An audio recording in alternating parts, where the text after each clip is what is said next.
Soft Serve was probably the one song that stuck out in my mind, so I'll give you a bit of a listen.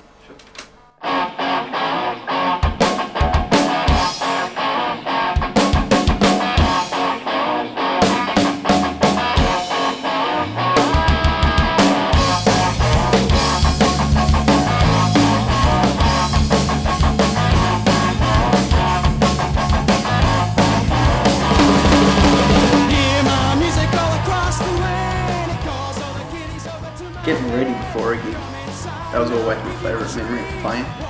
That we had plenty of great memories on stage, but the times that we shared together were the times that stood out for me. You know? Ultimately, the absolute best thing was to be up on stage playing live. Everyone was getting very psyched up, very happy. It's just a lot to get out there and rock. It's just nothing like it. It's a rush beyond words almost. You know, there wasn't a lot of sex going on. The sex was once. You're 17, you know, you want to be having sex. No sex for me. No drugs for me, I wasn't into drugs at all. There was so many six-packs, so much cheap wine, and tequila. Drugs and rock and roll were my thing. It was just about the music and the you know, the camaraderie of each other. It was good enough for me. The sex doesn't come, so you revert to the drugs. The drugs compensate for the lack of sex, and in the drug-induced state, you play rock and roll. And the rock and roll was hard. Yeah, Mr Whippy for me was really about freedom. You know, freedom of speech, freedom of lifestyle and stuff like that. Initially it was just to fuck around, you know. It was more of a social thing, and a door to interaction, I guess, or something, I don't know. 3 years or 2.5 years of extreme pleasure, and every time I was with that band, I just had extreme highs. Everyone wants to be a rock star or something, you know. In the end it developed into I wanted to play art, and I really enjoyed it, and I was like 4 comrades on a mission to change the world. The band represented an outlet of expression and freedom, and we made a statement, and we went out there and we loved it. To me, music is like a journal. You know, you always, when you hear a song, you know, it takes you back to that place. But yeah. The music meant more to me than the actual band as a whole. Most of the stuff I wrote was about real life experiences, like Hagrid, my fucking stalker girlfriend. What a hot slut she was. And it was great to play, because I didn't like her much. I loved Brishkin's Brainstorm, that was the instrumental. That was just free and really good fun to play, and hard, and just made my heart go pitter-patter almost, you know. There was School is Cool, which we wrote at school. That was the boredom of lunchtime. Everything About Nothing. Yeah, that was great. I enjoyed playing that. He had some real weird twisted riffs that only a bass player could write on the guitar. You know, not understanding the concepts and stuff. It was just great. Flash was just us belting the fucking shit out of all of our instruments. That was just a piece of shit. But it was funny, and it was fun to play. It was fun to end with. Pure musical freedom, I think, is what you'd have to call it. Just a pure expressive freedom, not musical freedom, because it was fucking noise, but yeah. Free Radical Scavenger was probably our best song. It's not just because it was written by me, it's just because I like playing it. I thought it brought out the best in all of us. And I still do today. I think that's a really good song.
gets involved with your reasons to be.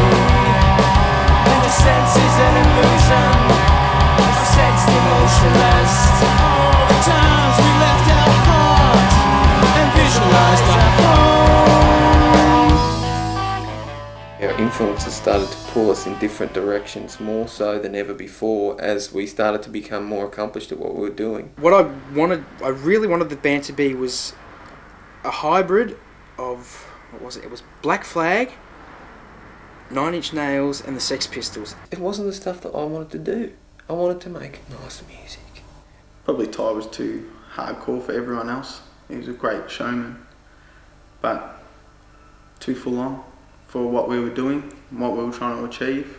I thought we were going to be fucking hard, take no shit, we just crunch our fucking power chords. And Musical influences brought something extra to us, but also were responsible for our undoing.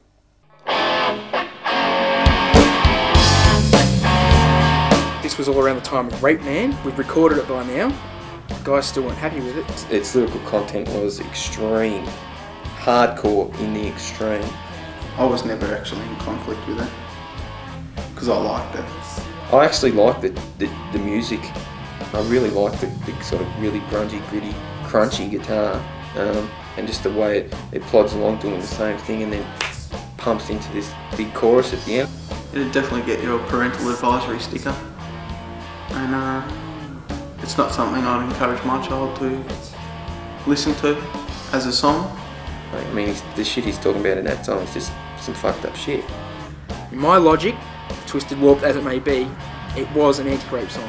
I didn't look at the song as in it was a message to go and rape people or degrade women at all. I looked at the song as in a woman trying to come to terms with being raped. Yeah, just that damn song.